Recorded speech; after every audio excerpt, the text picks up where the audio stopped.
In this week's AMT Fresh Produce Outlook, we discuss the transport strike that is influencing the flow to markets and also the latest price movements on the fresh produce markets, with an overall weaker outlook expected for most commodity prices.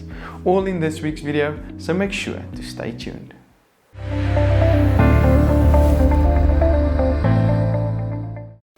Hi, I'm Johnny and welcome to this week's AMT Fresh Produce Outlook on the markets, made possible by Standard Bank. These videos are aimed at keeping you up to date with the latest news and trends on the fresh produce markets of South Africa.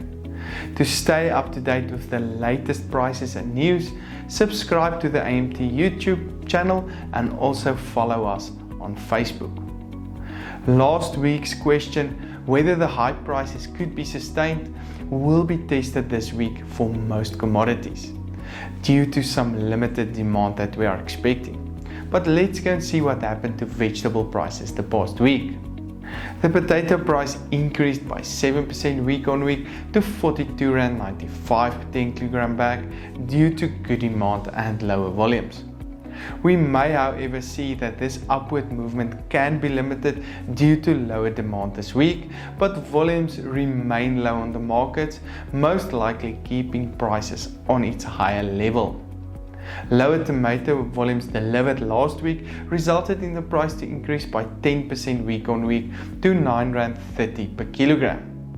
The expectation is still that the price may trend downward the coming week due to higher volumes and limited demand.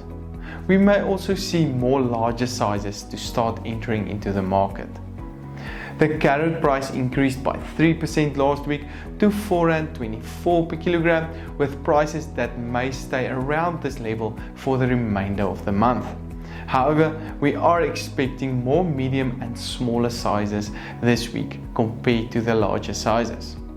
The onion price increased by 3% to R5.10 per kilogram last week, with volumes that is currently low still on the market, resulting in prices to most likely stay on its higher level at least for the next week or two. Other vegetable prices traded as follows: cabbages on R2.82, garlic on R86.86 per kilogram, spinach on R4.51, sweet potatoes also increasing to R4.89 per kilogram, and the latest pepper price on R15.66 per kilogram. We have seen that the banana price increased by 23% to R7.48 per kilogram last week due to a 17% decrease in volumes. Higher volumes and low demand may put this price under pressure again this week.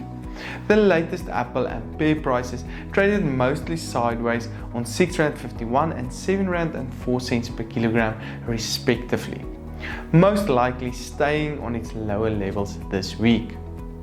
Because we are moving from navels more towards Valencias, the orange volumes sold decreased by 28% week on week, resulting in the price to increase by 22% to R4.32 per kilogram. However, extremely low quality limited the price increase the past week on most markets. There is currently a big oversupply of soft citrus, negatively impacting these prices, but high quality is still keeping these prices on a relatively stable level. The latest naartjie price traded on R5.45 per kilogram. The avocado price increased by 15% to R13.93 per kilogram last week on the back of decreasing volumes. The harvest is lower than was anticipated before the season, with large volumes destined for the export market due to the weaker exchange rate. Expect prices to stay around its current level for the next 3 weeks or so, when we may start to see some increasing prices due to limited volumes. Other fruit prices traded as follows: grapes on R78.03, pineapples on R7.46, increasing by 11% week on week, and the latest lemon price on R4.36, also 3% higher compared to the previous week. To summarize, there was some disruption due to the transport strike, especially to the smaller markets, impacting on the volumes delivered.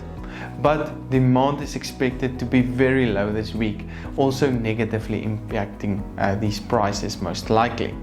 And the other question is that we might likely see is, will pineapple prices increase now since the ban on alcohol is again in effect? To stay up to date with the latest prices and news on the fresh produce markets of South Africa, please subscribe to the AMT YouTube page and also follow us on Facebook. This broadcast was of course made possible by Standard Bank.